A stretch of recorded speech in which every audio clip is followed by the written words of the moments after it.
বহুদিনৰ পৰা গৰীয়াসকলে আজি বহুদিনৰ পৰা আমাৰ এটা OBC যি পিছপৰা শ্ৰেণীৰ অন্তৰ্গত কৰিবৰ কাৰণে আমি অসম চৰকাৰৰ ওচৰত দাবী কৰি আহিছিলোঁ যে অসমৰ যিবিলাক খিলঞ্জীয়া জনগোষ্ঠী আছে আমাৰ গৰীয়াসকলতকৈ সকলো দিশৰ পৰাই উন্নত বহু জনগোষ্ঠীয়ে ইতিমধ্যে OBC ষ্টেটাছ পাইছে। কিন্তু আমি দুৰ্ভাগ্যজনকভাৱে আমাৰ গৰীয়াসকলৰ মাজত এনেকুৱা কোনো দল সংগঠন নাছিল বা কোনো তেনেকুৱা ব্যক্তি আজিলৈকে এই দাবী উত্থাপন নকৰাৰ কাৰণে যে গৰীয়াসকলে এই দাবী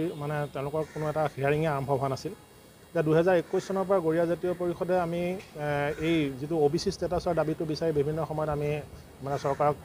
স্মাৰক পত্ৰ প্ৰদান বা বেলেগ সময়ত আমি মুখ্যমন্ত্ৰী মহোদয়ক লগ কৰি আবেদন কৰি আহিছিলোঁ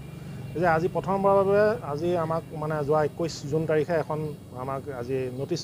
যে আমাক গৰীয়াসকলৰ একমাত্ৰ সংগঠন হিচাপে আমাক আজি আমন্ত্ৰণ কৰি গৰীয়াসকলক কিয় OBC ষ্টেটাছ চৰকাৰে দিব লাগে তাৰ ওপৰত আমাৰ পৰা সবিশেষ জানিলে আৰু আমি আমাৰ ফালৰ পৰা যিহেতু আমাৰ লেভেলত আমাৰ সক্ষম হয় সেইটো ফালৰ পৰা আমি সকলোখিনি আমি তথ্য তেওঁলোকক যোগান ধৰিছোঁ আৰু পৰৱৰ্তী পৰ্যায়ত তেওঁলোকে যদি আমাক আৰু বিশেষ তথ্য বিচাৰে আমি দিবলৈ সাজু আছোঁ বুলি তেওঁলোকক অৱগত কৰিছোঁ। আৰু বৰ্ডৰ আজি সকলো চেয়াৰমেন ভাইচ চেয়াৰমেনৰ পৰা ধৰি সকলো মেম্বাৰ ইয়াত উপস্থিত আছিল। গতিকে তেওঁলোকৰ আমি যি তেওঁলোকৰ কথোপকথনৰ পৰা আমি এটা পজিটিভ ছিগনেল আমি পাইছোঁ যে আশা কৰোঁ যে অনাগত দিনত আপোনাৰ চৰকাৰৰ সদিচ্ছাৰ ফলত আমি গৰীয়াসকলে OBC মৰ্যাদা নিশ্চিতভাৱে লাভ কৰিম। আজি যিখন বৈঠকত আপোনালোকে নিশ্চিত হৈছে যে গৰীয়াখিনিয়ে OBC পাব লাগে